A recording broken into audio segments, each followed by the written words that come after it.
இப்போ நீங்கள் தகுதியெலாம் பல பேர் வருவாங்க, ஆனால் எல்லாருமே நிற்க மாட்டாங்க. இப்போ நான் உங்களுக்கு உதாரணம் சொல்கிறேன். இப்போ எங்களுக்கு பின்னாடி வந்தவர் தான் புகழ்.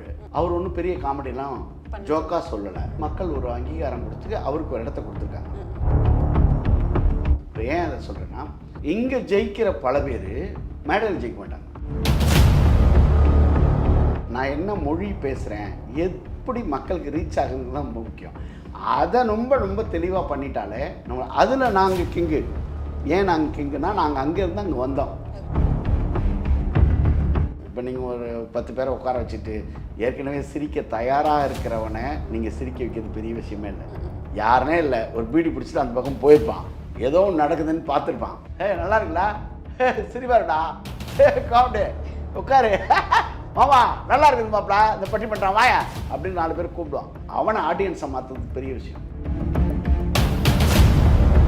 நிஷா அவர்களுக்கும் உங்களுக்குமே வந்து ஒரு எப்படி சொல்கிறது, ஒரு ஹிட் பேர் அப்படின்னு தான் சொல்லணும் காமெடி வைஸ் பார்க்கும்பொழுது. அண்ட் கொஞ்சம் ரீசெண்ட் டைமில் உங்கள் 2 பேரையும் ஒன்றா சேர்த்து எங்களால் எங்கேயும் பார்க்க முடியும். அது உண்மைதான். அந்த பேர் அப்புறம் மறுபடியும் செட்டே ஆகலை. தாம்சன் சார் ஒரு காலத்தில் உருவாக்குனார், அது நல்லா போச்சு. அப்புறம் அது சமீபத்தில் பார்த்தீங்கன்னா நிஷா அவர்களுக்குமே இந்த வாட்டர்மெலன் அவங்களுக்கும் இது ஒரு பிரச்சனை வந்து வந்ததாகவும் வந்து நம்ம சோஷியல் மீடியாவில் நிறைய பார்த்தோம். வாட்டர்மெலன் சார் பெரிய ஆளாக்கினதே நீங்கள் தாங்க. கூப்பிட்டு உட்கார வச்சு அந்த ஆளை கேள்வி கேட்டு அவர் ஏதோ உளறி, என்ன மீடியா தான் சொல்கிறேன், அவர் பைத்தியகாரத்தனமாக பேசுகிறாருங்கிறது உங்களுக்கு தெரிஞ்சுதான் நீங்கள் கேட்குறீங்க. என்ன இப்போ என்ன பிரச்சனைனா, அவர்லாம் சைக்காட்ரிஸ்ட் தான் பார்க்கணும். நம்ம என்ன பண்ண முடியாது. மருத்துவம் முதல் பொறியியல் வரை உங்கள் கனவுகளுக்கு சரியான முகவரி Indira group of educational institutions. Call 9841385858. Holidays nale adu namma GT Holidays da. You know you are special when you're with GT Holidays. நிறைவான தருணங்கள் NAC ஜுவல்லர்ஸுடன். வணக்கம் சார். வணக்கம்மா. எப்படி இருக்கீங்க சார்? ரொம்ப நல்லா இருக்கேன். 22 வருஷம் ஒரு கலைத்துறையில் இருக்கிறது அப்படிங்கிறது நிச்சயமாக ஒரு சின்ன விஷயம் கிடையாது. உங்களோட நகைச்சுவையினால பல பேரை வந்து சிரிக்க வச்சுருக்கீங்க. பல பேரோட அவங்களோட மென்டல் ஹெல்த் நல்லா இருக்கிறதுக்கு நீங்களும் ஒன் ஆஃப் த ரீசனாக வந்து இவ்வளோ வருஷமாக வந்து ஒர்க் பண்ணிட்டு இருந்திருக்கீங்க. ஸோ இந்த ஒரு இண்டஸ்ட்ரியில் அண்ட் உங்கள் நகைச்சுவை பயணத்தில் உங்களுக்கு ரொம்ப பிடிச்ச விஷயம்னா என்ன சார்? நகைச்சுவைங்கிறது ஒரு சீரியஸ் பிஸ்னஸ்ன்னு சொல்லுவாங்க. Comedy is the serious business சொல்லுவாங்க. அது வந்து ஒரு நம்ம ஆரம்பித்ததில்லை, அது பல வருஷமாக பல காலமாக இருக்குது. இன்னும் சொல்லப்போனால் வந்து இந்த விஷயத்தில் பிடிச்சது என்னென்னா, நம்ம யாரையும் சட்டையர் பண்ணுறோம், அவங்கள நோகாமல் பண்ணணும். இப்போ நம்ம சொல்கிற ஜோக்கு டாக்டர்கிட்டே சொல்லுவோம், ஆனால் டாக்டர் சிரிப்பாங்க. அதில் அது ஒரு உண்மைத்தன்மை இருந்தால் அது ரொம்ப நல்லாயிருக்கும். இப்போ உதாரணத்துக்கு சொன்னால், டாக்டர்கிட்ட வந்து டாக்டர்கிட்ட எதையும் மறைக்கூடாது அப்படின்னு சொல்லணும். நீங்கள் நர்ஸை மறைக்காதீங்க டாக்டர் அப்படின்னு சொல்கிறத டாக்டரே சிரிப்பாங்க. அந்த மாதிரியான சில விஷயங்கள் வந்து உள்ளுக்குள்ளே இருக்கும். இப்போ நீங்கள் ஊட்டி வரை உறவு அப்படின்னு ஒரு சினிமா இருக்கும். அந்த காலத்தில் நாகேஷ் இருப்பார், அவர் டாக்டராக இருப்பார். அவர் ஒருத்தர் உள்ளே வருவார். உள்ளே வந்து, நான் உங்கள் பழைய பேஷண்ட்டு அப்படிம்பார். இருக்க முடியாத அப்படிம்பார். ஒரே வார்த்தை தான். இப்போ பழைய பேஷண்ட்னா ஒருத்தன் உயிரோடே இருக்க மாட்டான், இருக்க முடியாதுங்கிற அந்த ஒரு வார்த்தை வந்து காமெடியாக இருக்கும். ஸோ அது வந்து நமக்கு பிடிச்சதுனால நம்மளை ரசிக்கிறாங்க அப்படிங்கிறதுனால அந்த ரசிக்கிற விஷயங்கள் வந்து பேச்சுத்துறையில் இருந்தது எங்களுக்கு. அதனால் எங்களுக்கு ஆடியன்ஸ் இருந்தாங்க. இப்போ நான் காலேஜில் வேலை பார்த்ததுனால என்ன ஜோக் இருந்தாலும் அந்த பசங்கள்கிட்ட போட்டு பார்ப்பேன், அது எப்படி சரியாக வருது, ரிப்ளை வருது. பட்டிமன்றங்கள் பேசுனால வெளியில் ஊர் திருவிழாக்கள், கோயில்கள் அதெல்லாம் பேசும்போது அதில் சிலது எடுக்காமே போயிடும், சிலது எடுக்கும். ஸோ அதனால் அந்த துறையை நமக்கு பிடிச்சிருந்துச்சு. அதனால் அதை நம்ம ட்ராவல் பண்ணுறோம். அண்ட் நீங்கள் மக்கள்கிட்ட சொன்ன ஒரு காமெடியோ ஒரு ஜோக் அந்த மாதிரி வந்து அந்த டைமில் மேபி அவங்களுக்கு வந்து அது புரியாமல் இல்லை வந்து ரியாக்ட் ஆகாமல் இருந்திருக்கலாம். அதே காமெடியை நீங்கள் வேறு இடத்துல சொல்லும்போது ரொம்ப ஒரு நகைச்சுவையாக இருந்திருக்கும் இல்லையா? அந்த மாதிரி ஏதாவது காமெடி இருக்கா சார்? நிறைய இருக்குது. இப்போ எப்படின்னா, ஒரு கிராமத்தில் இப்போ எல்லாம் தெரிஞ்சவங்கன்னு சில பேர் பேசிகிட்டே இருப்பாங்க. எல்லாம் தெரிஞ்சவங்க அப்படின்னு சில பேர் பேசிகிட்டு இருப்பாங்க. பட் ஆனால் வந்து எதுவும் தெரியாத ஆட்கள் மாதிரியே சில பேர் இருப்பாங்க. ஆனால் அவங்களுக்கு எல்லாம் தெரியும். ஒரு பெரிய பண்ணையார் வந்து ஒரு வரப்பில் போகும்போது, நான் எந்த முட்டா பயலுக்கும் வழி விட மாட்டேன் அப்படின்னு சொல்லியிருக்காரு. ஏத்தாவில் வந்தவர், நான் விடுவேன் சார், நீங்கள் போங்க. இப்போ இது வந்து டக்குன்னு புரியலை. பட் ஆனால் நம்ம சொல்லும்போது அது எவ்வளோ பெரிய சட்டையர் அது முட்டாள்தனங்கிறது. அதே மாதிரி எல்லாத்துக்கும் சில பேர் முன்னாடி இருப்பாங்க. ஒரு கல்யாண வீடுனா அவங்க தான் முன்னாடி இருப்பாங்க, சாவு வீடுனா அவங்க தான் முன்னாடி இருப்பாங்க. அவங்க வந்து ஒரு பள்ளிக்கூடத்தில் ஒரு விழா நடக்கும்போது அவர் வந்து இந்த அறிவியல் கண்காட்சின்னு நடத்துவாங்க. இந்த அறிவியல் கண்காட்சியில் வாங்க வாங்க வாங்க எல்லோரும் வாங்க, பசங்க அறிவியல் கண்காட்சியெல்லாம் வச்சுருக்காங்க, சீக்கிரம் வந்து பாருங்கள் அப்படின்னு சொல்லி அவர் முன்னாடி போயிருக்காரு. எல்லாம் தெரிஞ்ச ஏகாம்பரம்னு ஒரு கிண்டல் பண்ணுவாங்க, அவர் பேர் வேறு கிண்டல் பண்ணுவாங்க. அவர் என்ன பண்ணுங்க முதல்ல போயிருக்காரு. அவன் அந்த 6th ஸ்டாண்டர்ட் படிக்கிற ஒரு பையன் இதற்கு பள்ளியில் விஷம் அப்படின்னு ஒரு பாம்பு படம் வரைஞ்சிட்டான், இதற்கு வந்து கொடுக்கில் விஷம்னு ஒரு தேல் படம் வரைஞ்சிட்டான், இதற்கு உடம்பெல்லாம் விஷம் அப்படின்னு எழுதியிருக்கான். சரி ஃபோட்டோ தான், மனுஷன் ஃபோட்டோ தான் ஒட்ட போகிறான்னு பார்த்தா ஒரு கண்ணாடி வச்சுட்டான். இவர் போய் மூஞ்ச பார்த்தா இவர் முகம் தெரியுது. அவருக்கு என்ன சந்தோஷம்னா பின்னாடி பிரின்சிபல் நிற்கிறாரு, பின்னாடி ஊர் பெரிய மனுஷெல்லாம் நிற்கிறாங்க, எல்லாரும் விஷம்தான்டா.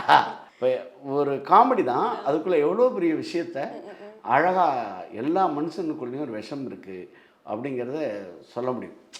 அது வந்து காமெடிக்கு இருக்கிற ப்ளஸ்ஸு. நீங்கள் ஜோக்கர் படம் பார்த்தீங்கன்னா ஃபுல் அண்ட் ஃபுல் சட்டையர் அது. ஆனால் அந்த சட்டையரில் ஒரு மிகப்பெரிய விஷயத்தை பேசியிருக்காருல, ஏன்னா ஈக்குவாலிட்டி, கம்யூனிசம், எல்லாருக்கும் எல்லாம் கிடைக்கணுங்கிறத ஒரு ஜோக்கர் தான் முதல்ல சொல்ல முடியும். அதனால தான் உங்களுக்கு இன்றைக்கும் சார்லி சாப்ளினுடைய அந்த ஹிட்லர் மீசை வந்து பயங்கர ஃபேமஸ் ஆனது காரணமே ஒரே காரணம் தான். அதை ஹிட்லர் வச்சுருந்தார், உலகமே பார்த்து பயந்தது. அதையே சார்லி சாப்ளின் வச்சுருந்தார், உலகமே பார்த்து சிரிச்சது. ரெண்டே விஷயந்தான். ஸோ இதுக்கு அது ஆப்போசிட் அப்படி. அதனால் ஒரு பெரிய ஆட்களை ஒன்றும் இல்லை, மதின்னு ஒரு பெரிய கார்ட்டூனிஸ்ட் இருப்பார் தினமணியில். அவர் வந்து ஒரு கார்ட்டூன் போட்டிருந்தார் ரொம்ப வருஷத்துக்கு முன்னாடி, நான் சொல்ல ஒரு 15 வருஷம் முன்னாடி. கர்நாடகாவில் ஒரு மந்திரி வந்து தான் சொந்த ஊருக்கு போயிருக்காரு. மந்திரி உடைய பணத்தில் அவருடைய வேட்டி கட்டியிருக்காரு, அந்த வேட்டியில் இருக்க பணத்தை எவனும் அபேஸ் பண்ணிட்டான், திருடிட்டான். அந்த காலத்துலலாம் இது கிடையாதுல, பணம் இதில் தானே வச்சுருப்பாங்க. அதனால் ஆட்டையை போட்டான். அதை அவர் எழுதியிருக்காரு, மேலே இந்த படத்தை போட்டார், படத்தை போட்டு கீழே ஒரு கமெண்ட் எழுதியிருக்காரு. அந்த கமெண்ட் தான் சூப்பர். கர்நாடகாவில் தன்னுடைய சொந்த ஊருக்கு அந்த மந்திரி போனார், அந்த பணம் களவாடப்பட்டது, யார் வீட்டு பணமோ அப்படின்னு போட்டார். அது மந்திரி பணமாக இருக்கிறதுங்கிறத அந்த கடைசி வார்த்தை வந்து சட்டையர் பண்ணி அதை வந்து காமெடியாக வைக்கிறாங்க. அதனால் நமக்கு சில விஷயங்கள் வந்து ஃபஸ்ட்டு புரியாமல் இருக்கும், அது புரியும். சில ஜோக்கு அப்படி பார்த்தா நம்ம ஜோக்கே சொல்ல முடியாது. ஜோக்கில் என்ன ப்ளஸ்ஸு மைனஸ் அப்படின்னு கேட்டிங்கன்னா, நம்ம அடிக்கிறது கான்ஃபிடெண்ட்டாக அடிச்சிடணும். இப்போ நீங்கள் பாட்டு வந்து திரும்ப எத்தனை முறை கேட்டாலும் ஒரே பாட்டு தான். அது இளையராஜா எழுதுனதாக இருக்கும், வாசித்ததாக இருக்கும், ஏஆர் ரஹ்மான் வாசித்ததாக இருக்கும். ஆனால் அந்த பாட்டை எத்தனை முறை பாடினாலும் அவனை குறை சொல்ல மாட்டாங்க. ஆனால் ஜோக்கை நான் திரும்ப சொன்னேன்னு வச்சுங்களேன், இதெல்லாம் போன வாரமே கேட்டோம்பாங்க. ஜோக்குக்கு நான் தான் அத்தாரிட்டி, இது ஏன் ஜோக்கு அப்படின்னு நான் சொல்ல முடியும். ஆனால் பாட்டு யாரோ எழுதுனது, யாரோ இசையமைச்சது, யாரோ பாடினது. ஆனால் அதை ரீப்ரொடியூஸ் பண்ணுறவங்களுக்கு இருக்க மரியாதை ஜோக்கருக்கு இருக்காது, நகைச்சுவையாளருக்கு இருக்காது. அப்போ நகைச்சுவைங்கிறது ஒரு பெரிய விஷயம் இல்லையா, அதை நம்ம சிறப்பாக செய்கிறோம், நம்மளால் முடிஞ்சாலும் செய்கிறோம். கண்டிப்பாக கண்டிப்பாக. அண்ட் அதே சமயம் பார்த்தீங்கன்னா இப்போது மியூசிக் லவர்ஸ் சிலர் இருப்பாங்க, சில படம் எனக்கு இது பிடிக்கும், எனக்கு அது வேறு ஜானர் பிடிக்கும், அந்த மாதிரி சொல்கிறவங்க நிறைய பேர் இருப்பாங்க. ஆனால் எனக்கு காமெடி பிடிக்கவே பிடிக்காது அப்படின்னு சொல்கிற நம்ம பர்சன் நம்ம ரொம்ப குறைவு தான் அப்படின்னு நினைக்கிறேன். அதுக்கேற்ற மாதிரி நீங்கள் ஒவ்வொரு நாளுக்கு ஒவ்வொரு காமெடியை வந்துட்டு நீங்கள் ப்ராக்டிஸ் பண்ணுறதா இருக்கட்டும், இல்லை நீங்களே அதை உருவாக்குறதா இருக்கட்டும், எவ்வளோ டைம் எடுக்கும்? சரி, வாழ்க்கையில் நடக்கிறதாங்க காமெடி. காமெடிங்கிறது புதுசாக ஒன்றுமே இல்லை, நாம் எப்படி பார்க்குறோமோ அதுதான் காமெடி. இப்போ உங்களுக்கு பார்க்க தெரியணும், அவ்வளோதான். அது கிராஸ் பண்ணி நம்மளை கிராஸ் பண்ணி போயிடும். இப்போ ஒன்றும் இல்லை, எங்கள் தாத்தா ஒருத்தர் இந்த சின்ன வயசில் அறிவாளியாக இருக்கிற பிள்ளையெல்லாம் பெருசாக போனால் முட்டாளாயிரும் அப்படின்னு சொல்லிட்டே இருப்பார். அதை ஒரு சின்ன பையன் ஒருத்தர் கேட்டுட்டு இருந்து, தாத்தா சின்ன வயசில் எவ்வளோ அறிவாளியாக இருந்திருக்காரு பாடுறா, இவ்வளோ தான், ஒரு செகண்டில் அடிச்சிட்டாங்களா அவரை. இப்போ இந்த மாதிரி சில பேர் இருப்பாங்க.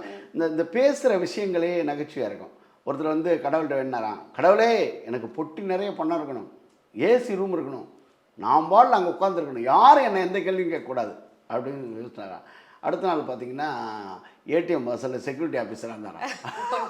பொட்டி நிறைய பணம் இருக்குது, ஏசி ரூம் இருக்குது, யாரும் கேட்க மாட்டாங்க, இவரை அவன் பால் வந்து எடுத்துகிட்டு போயிட்டே இருப்பான். இந்த மாதிரி ஒரு விஷயம் வந்து மாறிக்கிட்டே இருக்கும். அதில் என்ன காமெடிஸ் உருவாகுது, இதை பார்க்க தெரிஞ்சால் காமெடி நம்ம பண்ண முடியும். இதுக்கு வந்து ஸ்பெஷலாக ப்ரிப்பேர் பண்ண சில விஷயங்களை யோசிக்கலாம், சில விஷயம் வந்திருக்கும். இப்போ ஃபேமிலி ஜோக்கு தான் நிறைய எடுக்கும். இப்போ கணவன் மனைவி ஜோக்கு இருக்குல்ல, எனக்கு என் மனைவி 2 நாள் சண்டை சார், 2 மணி நேரம் திட்டினாவில் ஒரு வார்த்தை திருப்பி பேசலை. ஏன் சார் அவ்வளோ சாது அவங்க, அந்த தூங்கிட்டு இருந்தான், முழிச்சிருந்தா நம்ம கதை நானே இருக்கணும். அப்போ என்னன்னா இவன் புலம்பியிருக்கான், ஆனால் சொல்லும்போது எப்படி சொல்கிறது, பில்டப்பாக சொல்கிறது, இல்லாத ஒன்று அப்படி சொல்லும்போது அது காமெடியாக இருக்கும். அதே மாதிரி ரொம்ப பெருமையாக சொல்லுது சார், 1000 பேர் இருக்கட்டும் சார் இந்த திருவிழாவில், ஒரு ஆம்பளை என்ன தெரியுமா பார்ப்பான், முதல்ல தான் மனைவி எங்கே இருக்கான்னு தான் பார்ப்பான். ஏன்னா அவ்வளோ நல்லவர் அவர். இல்லைங்க, அவள் இல்லைன்னா தான் அடுத்த பொண்ணையே பார்ப்பான், அவள் இருந்தால் தான் பிரச்சனை ஆயிருமே. அந்த மாதிரி இந்த பில்டப்புக்குள்ளே நகைச்சுவை இருக்கும், சில விஷயங்களில் சட்டையராக இருக்கும், சில விஷயங்கள் வந்து அதான் நம்ம எப்படி எஸ்டாப்ளிஷன். சில பேர் வந்து முகத்தில் சிரிக்க வைப்பாங்க. வடிவேல் சார்லாம் முகத்தில், நாகேஷ் சார்லாம் முகத்தில் சிரிக்க வைப்பார். அவர் ஒன்றுமே பண்ண மாட்டார். ஆனால் அவர் வரும்போது கவுண்டமணி சார்லாம் கேள்வியில் ஒன்றுமே இருக்காது. ஒரு படத்தில் அவர் வருவார் வந்து, உன் பேர் என்ன? ராமசாமி. ராமசாமினா பெஞ்சு மேலே உட்காரக்கூடாது அப்படிம்பார். இப்போ ராமசாமி பெஞ்சு மேலே உட்காரக்கூடாதுங்கிறது நார்மலாக சொன்னால் சிரிப்பே வராது. ஆனால் கவுண்டமணி சொன்னால் சிரிப்பாங்க. அந்த மாடுலேஷன், அந்த எவாலுவேஷன் இருக்குல்ல, அவர் சொல்கிற டெலிவரி அது மிக முக்கியம். காமெடியில் டைமிங்கும் டெலிவரியும் தான் ரொம்ப முக்கியம். ஒவ்வொருத்தருக்கும் ஒவ்வொரு ஸ்டைல் இருக்கு. கண்டிப்பாக சார். ஏன்னா ஒருத்தர் சிரிக்க வைக்கணும் அப்படிங்கிறது நிச்சயமாக ஒரு டாஸ்க்காக தான் இருக்கும். இப்போ நம்ம பண்ணுற ஒரு காமெடிக்கு அவங்க வந்து ஒருவேளை சிரிக்கலை அப்படின்னா, ஜட்ஜஸாக உட்காந்துருக்கவங்க வந்து ரியாக்ட் ஆகலை, சிரிக்கலை அப்படின்னா அந்த மொமெண்ட் உங்களுக்கு எப்படி இருக்கும் சார்? இல்லை, ரொம்ப டென்ஷனாக தான் இருக்கும். இதில் என்னென்னா, இப்போ சிரிக்க சில பேர் எப்படியே உட்காந்துருப்பான், அதையும் நாங்கள் கிண்டல் பண்ணுவோம். கிண்டல் பண்ணுவோம்னா, எங்கள் ஊரில் ஒரு 3 இடத்துல முசாராக்குங்க சார். ஒரு தேட்டருக்கு போனால் ஏற்கனவே படம் பார்த்தோம், பக்கத்தில் உட்காரணும். உட்காந்தா கடைசி வரைக்கும் நம்மளை கதை சொல்லியே காலி பண்ணிடுவான். நான் ஒரு படம் பார்க்க போனேன், இந்த யானை படம், கும்கின்னு படம். இந்த பக்கத்தில் உட்காந்து ஏற்கனவே அந்த படம் பார்த்துட்டே இருக்கு. ஃபஸ்ட்டு சீன்லேயே சொல்லிட்டான் அந்த யானை செத்துரும். அப்புறம் அப்படியே அந்த படத்தை பார்க்குறது. ஒரு ஹோட்டலுக்கு போனால் எங்கே உட்காரக்கூடாது, அந்த வாஷ் பேஷன் பக்கத்தில் ஒரு சீட்டு போடுவாங்க, இங்கே உட்காரக்கூடாது. என்ன பேர், சில பேர் கை கழுவான், சில பேர் வாய் கழுவான், சில பேர் குடலையே வெளியே எடுத்து கழுவான். ஆமாம், நம்மளால சாப்பிட முடியாது. இந்த மாதிரி நல்ல நகைச்சுவை நிகழ்ச்சிக்கு வந்தீங்கன்னா சிரிக்காதவங்க பக்கத்தில் உட்காரக்கூடாது. நான் ஏதாவது சொல்லி நீங்கள் சிரிச்சுக்கணும், என்ன சொல்கிறேன் அந்த கருப்பண்ண சிரிக்கிறேன், நீங்கள் சிரிச்சாதான் அதுக்கு பேர் முகம், சிரிக்கலன்னா அது பேர் முகர கட்டை அப்படின்னு ஒரு தயார்படுத்திட்டான். இப்போ என்ன மனித மனசில் இப்போ ஒன்றும் இல்லை, ஒரு குழந்தைக்கு ஒரு கிளுகிழப்பு ஆட்டினாலே சிரிக்கும். அது ஜோக், அது கிடையாது, ஜோக் கிடையாது. ஆனால் ஒரு கிளுகிழப்பு ஆட்டினாலே சிரிக்கும். அதே கிளுகிழப்பையே ஒரு வயசான பெரியவர் மூஞ்சில் ஆட்டினீங்கன்னு வச்சுங்களேன், கொம்பெடுத்து அடிக்க வருவார். இப்போ என்னென்னா, அவரும் குழந்தையாக இருக்கும்போது சிரித்தது தான். ஏன் இப்போ சிரிக்க மறுக்கிறான்னா, இந்த குழந்தை தன்மைன்னு ஒன்று நமக்குள்ளே இருக்கிற வரைக்கும் தான் வாழ்க்கை சுவாரஸ்யமாக இருக்கும். அந்த குழந்தை தன்மை போயிடுச்சுன்னு வச்சுங்களேன், டக்குன்னு ஒரு ஜோக் கேட்டு சிரிக்க வரலன்னு வச்சுங்களேன், சில பேர் அப்படியே பெரிய அவனாக நினச்சிக்குவான் அவன் பெரிய ஆள்னு. அவன் அப்படி நினைக்கும் போதே அவன் வாழ்க்கை கிடக்குதுன்னு அர்த்தம். அவன் இந்த லைவுக்குள்ளே இல்லை, இந்த லைவுக்குள்ளே இல்லை, அவன் வந்து இந்த உலகத்தை தாண்டி வேற ஒன்று யோசிச்சுட்டே இருக்கான், அவனுடைய வாய்ஸ் குறைஞ்சிட்டே இருக்குன்னு அர்த்தம். இந்த லைவில் இருக்கான்னா, இப்போ இவர் சொல்லுவார், தென்கட்சி சுவாமிநாதன் சொல்லுவார், வாழ்க்கைங்கிறது ரொம்ப சின்ன பயணம் தான். தென்கட்சியார்ட்ட ஒருத்தர் கேட்டாரான், குற்றாலத்துக்கு போயிருக்காங்க. அப்போ ஒருத்தர் கேட்டாரான், தென்கட்சி நீ குற்றால மலை மேலே உட்காந்து இன்று ஒரு தகவல் சொன்னால் எப்படி இருக்கும், நீ என் வீட்டுக்கு தகவல் சொல்ல வேண்டியிருக்கும் அப்படின்னா. அவ்வளோதான், அந்த அந்த ஃப்ராக்ஷன் ஆஃப் செகண்ட் என் வீட்டுக்கு தகவல் சொல்ல வேண்டியிருக்குங்க தான் காமெடி. இப்போ அந்த விஷயத்தை அவ்வளோ நேச்சராக சொல்கிறார்ல. இப்போ சில பேர் பார்த்தீங்கன்னா எவ்வளோ பெரிய விஷயம் சொன்னாலும் அப்படியே பார்த்துட்டே இருப்பாங்க. அந்த மாதிரி இருக்கவங்களும் சில பேர் நம்ம ஒன்று கிச்சு கிச்சா முட்டை முடியும். நாங்கள் அதெல்லாம் வந்து நிஷா வடிவேல் பாலாஜி, அவரெல்லாம் நல்ல ஒருத்தன் சிரிக்கவே இல்லை. வடிவேல் பாலாஜி பழனி இவனுக்கெல்லாம் பங்குனி 13 தான் அப்படின்னு அவன் போயிடுவான். உண்மையாகவே அப்படி சில பேர் உட்காந்துருப்பாங்க, வேணும்னே சில பேர் இருப்பாங்க, சிரிப்பே வந்தால் கூட சிரிக்கக்கூடாது அப்படின்னு இருப்பாங்க. அண்ட் அதே சமயம் பார்த்தீங்கன்னா, இப்போது நீங்கள் கொஞ்சம் எக்ஸ்பீரியன்ஸ்டான ஒரு பர்சன், நீங்கள் வந்து ஒரு ஜோக் பண்ணும்பொழுது உங்களுக்கு ஜட்ஜ்மெண்டலில் இருக்கவங்க வந்து பார்த்தீங்கன்னா ரொம்ப புதுசாக அப்போ தான் இண்டஸ்ட்ரிக்கு வந்தவங்களா இருப்பாங்க, இல்லை வந்து கொஞ்ச நாள் தான் ட்ராவல் பண்ணவங்களா இருப்பாங்க. அவங்க முன்னாடி நம்ம பெர்ஃபார்ம் பண்ணி அவங்க நமக்கு அதுக்கு சரியான ஒரே விஷயந்தான். நீங்கள் ஒன்றே வச்சுங்க, இப்போ பிரியங்கா பெரிய ஆங்கர் வச்சுங்களேன், டிடி அதை விட பெரிய ஆங்கர், கோபிநாத் சார் பெரிய ஆங்கர். இப்போ நீங்கள் ஆங்கரிங் பண்ண வரீங்க, அதனால் நீங்கள் ஆங்கரிங் பண்ணுற தப்புன்னு சொல்ல முடியுமா? அதெல்லாம் கிடையாது. அவங்களுடைய சாய்ஸ் அவங்க மேலே வந்திருக்காங்க, அவ்வளோதானே தவிர சாய்ஸ் யார் கிடைச்சாலும் மேலே வருவாங்க. இப்போ ஒரு பெரிய விஷயம் என்னென்னா, வாழ்க்கையை அந்த தருணத்தை எப்படி பயன்படுத்திக்கிறாங்க. இப்போ ஒன்றும் இல்லை, இப்போ எங்களுக்கு பின்னாடி வந்தவர் தான் புகழ். அவர் ஒன்றும் பெரிய காமெடிலாம் ஜோக்காக சொல்லலை, பட் ஆனால் அவர் நடித்தது பிடிச்சது, மக்கள் ஒரு அங்கீகாரம் கொடுத்து அவருக்கு ஒரு இடத்த கொடுத்துருக்காங்க. இப்போ தீனாவுக்கு ஒரு இடம் கொடுத்தாங்க, ஒரு ஃபோனில் கலாய்ச்சி அவன் ஒரு இடத்துக்கு வந்தான். இப்போ இப்போ சதீஷுக்கு ஒரு இடம் கொடுத்தாங்க. இப்போ குறைஷி ஒரு மாதிரி லைஃப்பை லீட் பண்ணுறாப்புல, முல்லைக்கு வந்து ஒரு மாதிரி, நிஷா ஒரு மாதிரி. இப்போ ஒவ்வொருத்தருக்கும் தனியாக ஒரு டேலண்ட் இருக்குது, ரா டேலண்ட். இப்போ ஏன் அதை சொல்கிறேன்னா, இங்கே ஜெயிக்கிற பல பேர் மேடையில் ஜெயிக்க மாட்டாங்க. இந்த க்ளோஸ்அப் கேமராவில் இங்கே இருக்க கேமரா நான் இப்போ என்ன ரியாக்ஷன் பண்ணேன், ஆட் பண்ணால் சிரிப்பு வரும். அப்படி பண்ணால் இந்த கேமரா கேட்ச் பண்ணி என்னை வெளியே காமிச்சோம். ஆனால் ஒரு 5000 பேருக்கு முன்னாடி நான் இப்படி பண்ணால் தெரியாது. ஃபஸ்ட்டு இருக்கிற 2 பேருக்கு வேணால் தெரியும், அதிகபட்சம் 10 பேருக்கு தெரியும். அப்போது என்னுடைய லாங்குவேஜ் தான் அங்கே பெருசு, என் லாங்குவேஜ் தான் அங்கே பெருசு. அப்போ அந்த லாங்குவேஜ் எவ்வளோ தூரம் போகுது, நான் என்ன மொழி பேசுகிறேன், எப்படி மக்களுக்கு ரீச் ஆகுறது தான் ரொம்ப முக்கியம். அதை ரொம்ப ரொம்ப தெளிவாக பண்ணிட்டாலே நம்ம அதில் நாங்கள் கிங்கு. ஏன் நாங்கள் கிங்குனா, நாங்கள் அங்கேருந்து அங்கே வந்தோம். ஏன்னா மக்களோட ஆடியன்ஸ் வந்து ஆடியன்ஸோட பல்ஸ் என்னென்னு எனக்கு தெரியும். எனக்கும் நிஷாவுக்கும் அது பிரச்சனையே இல்லை. ஏன் பிரச்சனை இல்லைன்னா, ராத்திரி 2 மணிக்கு 3 மணிக்கு ஒரு ஆடியன்ஸை சிரிக்க வச்சுருப்போம் நாங்கள். மதுரைமுத்து சிரிக்க வைப்பார். என்ன காரணம்னா, 3 மணிக்கு தான் பட்டிமன்றம் முடியும், அவன் அது வரைக்கும் உட்காந்துருப்பான். எங்கள் ஊர்லாம் 12 மணிக்கு தான் ஆரம்பிப்பாங்க வேதாரண்யத்தெல்லாம், 4 மணி வரைக்கும் உட்காந்துருப்பாங்க. இப்போ எதுக்கு சொல்கிறேன்னா, 4 மணிக்கு ஒரு ஆடியன்ஸை சிரிக்க வைக்கிறது பெரிய விஷயம். ஒரு பாட்டியெல்லாம் நாங்கள் சும்மா சொல்லுவோம். ஒரு பாட்டி வந்து, என்ன தம்பி அவ்வளோ சீக்கிரத்தில் முடிச்சிட்டிங்க, எனக்கு 4:30 மணிக்கு தானே பஸ்ஸு, அது பஸ் வர வரைக்கும் நம்ம பேசணுமா, அப்படி சில பேர் இருப்பாங்க. இப்போ என்னென்னா, அவங்களுக்கு அவங்க போகிறதில்ல. ஒரு கோயில் திருவிழாலாம் அப்படி தான் நடக்கும். இன்றைக்கும் அப்படி தான் நடக்குது. 10 மணிலேருந்து 4 மணி வரைக்கும், 3 மணி வரைக்கும், 2 மணி வரைக்கும் நடக்கும். சில ஊரில் 1 மணிக்கு முடிப்பாங்க. அப்போ அந்த டைமிங்கில் நீங்கள் ஆடியன்ஸை சிரிக்க வைக்கிறது பெரிய டாஸ்க், பெரிய டாஸ்க். இப்போ நீங்கள் ஒரு 10 பேரை உட்கார வச்சுட்டு ஏற்கனவே சிரிக்க தயாராக இருக்கிறவனை நீங்கள் சிரிக்க வைக்கிறது பெரிய விஷயமே இல்லை. அவன் வந்து சிரிக்கிறதுக்காக வந்திருக்கான், அவன் அப்படி தொட்டால் சிரிச்சுவான். ஆனால் யாருனே இல்லை, ஒரு பீடி பிடிச்சிட்டு அந்த பக்கம் போயிருப்பான், ஏதோ ஒன்று நடக்குதுன்னு பார்த்துருப்பான். நல்லா இருக்குல்ல, சிரிப்பாருடா, காமெடி, உட்காரு மாமா நல்லா இருக்குது மாப்பிளா, இந்த பட்டிமன்றம் வாயா அப்படின்னு 4 பேர் கூப்பிடுவான். அவனை ஆடியன்ஸை மாற்றுறது பெரிய விஷயம். அந்த கலையை நாங்கள் செஞ்சிட்டு இருந்தனால தான் அது மேடைக்கு ஈஸியாக இருந்துச்சு. அண்ட் இன்னும் சிலர் வந்துட்டு நீங்கள் எப்போவாவது நினச்சிருக்கீங்களா, நம்ம வந்து இவ்வளோ ஹார்ட் ஒர்க் போடுறோம், இவ்வளோ எஃபர்ட் போடுறோம், ஆனால் நமக்கு கண்டிப்பாக உங்களுக்கு ஒரு ஃபேம் இருக்கும், அதனால தானே நம்ம பேசிகிட்டு இருக்கோம். அந்த ஒரு இடம் இருக்கும் பொழுதும் ஆனால் ஒன்றுமே இல்லாத ஒருத்தர் சும்மா வந்து ஒரு ரீல்ஸ் போடுறதுனாலையோ இல்லை வந்துட்டு சும்மா ஏதோ ஒன்று பண்ணுறாங்கன்றதுக்காக அவங்கள வந்து ரொம்ப ஃபேமஸ் ஆக்குறது, இந்த ஓவர் நைட்டில் வந்து ரொம்ப ஃபேமஸ் ஆக்குறது.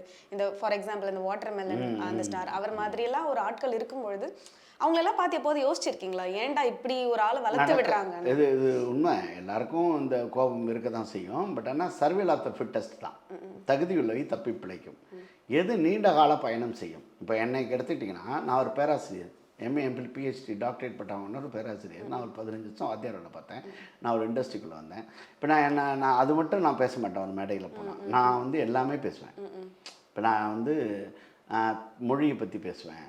இப்போ வந்து 2381 பாட்டு சங்க இலக்கிய பாட்டு, 2381, 8 தொகையும் 10 பாட்டும். அதில் ஒரு பாட்டு தான் எழுதுறாரு, யாதும் ஊரே யாவரும் கேளு தீதும் நண்டும் பிறந்தரவாரான்னு எழுதுனாரு கணியன் பூங்குன்றனார்னு ஒருத்தர். அவர் பேரே அதில் இல்லை, கணியன் பூங்குன்றனாருங்கிறது அவர் பேர் இல்லை. கணியன்னா ஜோதிடன்னு அர்த்தம், பூங்குன்றம்னா நாடுன்னு அர்த்தம், இருன்னா இருக்கிறாருன்னு அர்த்தம், அவ்வளோதான். பேரே தெரியாத ஒருத்தன் 2000 வருஷத்துக்கு முன்னாடி ஒரே பாட்டு எழுதி இன்ன வரைக்கும் உயிரோடு இருக்கார். இப்போ நான் என்ன சொல்கிறது புரியுங்களா, இந்த தகுதி உள்ளவை தப்பி பிழைச்சிக்கிட்டே இருக்கும், அது தகுதியான பாட்டு. இப்போ நீங்கள் தகுதியெலாம் பல பேர் வருவாங்க, ஆனால் எல்லாருமே நிற்க மாட்டாங்க. இப்போ நான் உங்களுக்கு உதாரணம் சொல்கிறேன். இப்போ ரமண ஸ்ரீதர்னு ஒருத்தர் இருந்தார், ஒரு பெரிய இசையமைப்பாளர் தான் அவர். அவரை ஒரு படத்துக்கு புக் பண்ணுறாங்க. அதுக்கு முன்னாடி ஒரு பையனை புக் பண்ணிட்டாங்க. அந்த பையன் வந்து வேற்காடு கருமாரியம்மன் கோயில், திருவேற்காடு கருமாரியம்மன் கோயிலெலாம் போய் பூஜை எல்லாம் பண்ணிவிட்டு எல்லாம் இண்டஸ்ட்ரிக்குள்ளே உள்ளே வரும்போது, எப்பா உன் மேலே நம்பிக்கை இல்லைப்பா, உன்னை திருப்பி அனுப்புகிறோம், நீ அடுத்த படத்தில் ட்ரை பண்ணு, என்ன இந்த ரமண ஸ்ரீதரை போட சொல்லிட்டார் ப்ரொடியூசர்னு சொல்லிடுறாரு. இப்போ ரமணி ஸ்ரீதருங்கிற பேரை இங்கே இருக்கிற யாருக்கா தெரியுமா? திருப்பி அனுப்பப்பட்டவர் யார் தெரியுமா? இளையராஜா. இளையராஜா உலகம் ஃபுல்லாக தெரியுதுல்ல. ஏன்னா யார் எங்கே ரிஜெக்ட் ஆகிறாங்கிறது முக்கியமே இல்லை, ரிஜெக்ட் ஆவாங்க தான், அவமானப்படுத்தப்படுவாங்க தான். ஆனால் யார் முயற்சி செய்து மேலே வராங்களோ அவங்க வருவாங்க. என்ன துறைங்கிறது தான் பிரச்சனை, எதுக்குள்ளே வர்றாங்க என்ன. நமக்கு எப்படின்னா, இப்போ நம்மக்கிட்ட வந்து ஒரு இன்புட் இருக்குது, நம்மக்கிட்ட வந்து நம்ம சாதிக்கணுன்ற ஒரு விஷயம் இருக்குது, அதனால நம்ம முன்னாடி வரோம் அப்படிங்கிறது வேற. ஆனால் ஒரு சிலர் வந்து ஜஸ்ட் ஒரு ஒரு எப்படி சொல்றது வியூவர்ஸ்க்காகவே வளர்த்து ஆமாங்க, விடுவாங்க இது இல்லையா? வந்து இப்போ இந்த செத்த பையில நார பையிலன்னு ஒருத்தர் பேசினார். அவர் கொஞ்ச காலம் ஃபேமஸாக இருந்தார். அது இவர் வாட்டர்மெலன் ஸ்டார் ஒருத்தர் ஃபேமஸாக இருக்கார்.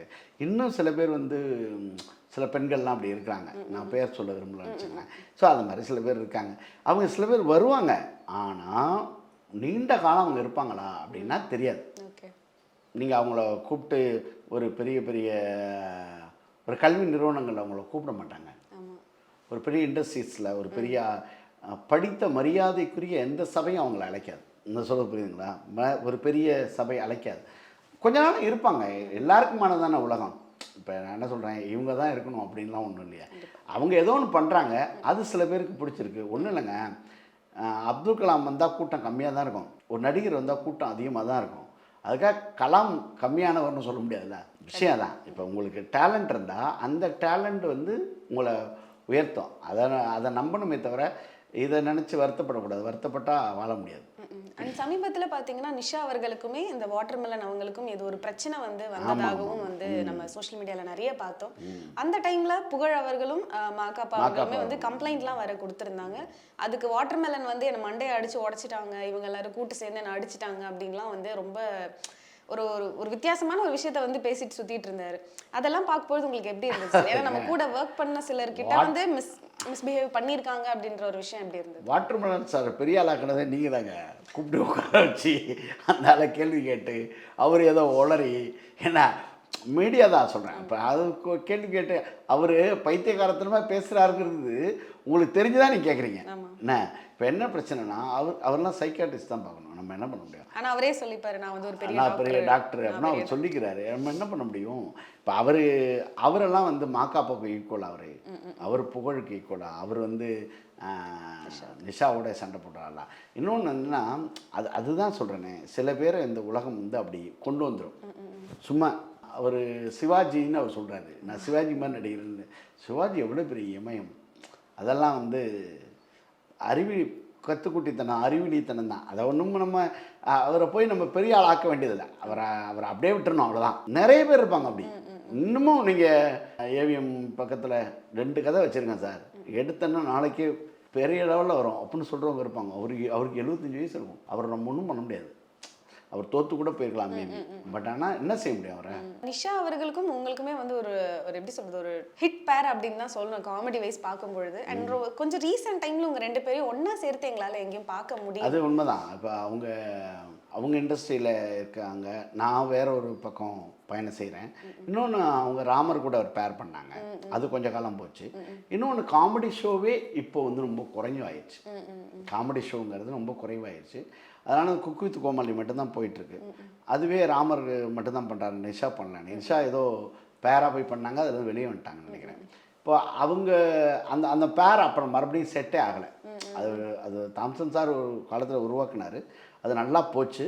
அப்புறம் அது இண்டஸ்ட்ரி யூஸ் பண்ணல, அப்படியே விட்டுட்டாங்க. அண்ட் பர்டிகுலர்லி உங்கள் கூட பேரை பண்ணாமல் இருக்கிறதுக்கு ஏதாவது ரீசன் இருக்கா? அப்படியே நான் ஒன்றும் இல்லை. நாங்கள் இப்போ 4 நாளைக்கு முன்னாடி கூட ஒரு ஷோ பண்ணோம். மருத்துவம் முதல் பொறியியல் வரை உங்கள் கனவுகளுக்கு சரியான முகவரி Indira group of educational institutions. Call 9841385858.